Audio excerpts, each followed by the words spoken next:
Yo, what's up?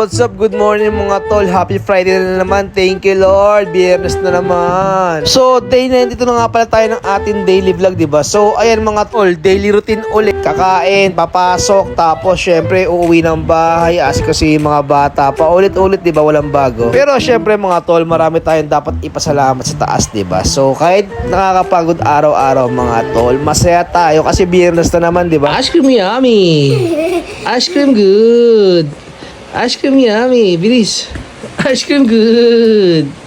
So after nga ng intermission number ng dalawang bata mga tol, ayan, nagpabango na nga pala sila. Syempre, papasok na ulit kami sa school, diba? Gaten medyo aburido kasi gusto niya mag-jacket. Sabi ko napakainit, wag na. Kaya medyo nakasimangot mga tol. So nagbiyahe na nga pala kami tatlo mga tol. At yan, hinatid na namin si Gaten sa school. Medyo may galit sa atin si Gaten, hindi na tayo pinansin. Tingnan nyo, dire-diretso na sa pagpasok sa school. Nag-antay pa kami ng mga 5 minutes kasi uwi na rin pala ni Kuya Gabe. So ayan, para sabay na rin kami umuwi, diba? Hindi na ako babalik from bahay to school. Makalipas ka ng isang oras kalahati mga tol, dumating na si Ice Cream Yummy. Tingnan nyo naman, may star pa, diba? Ilang isa mga tol, dalawa pa, diba? Tingnan nyo. So, paano mga tol? Malapit na matapos tong araw natin, diba? Paano? Next week ulit tayo mag-daily vlog. So, ayun, papaalam na ako. Bye-bye!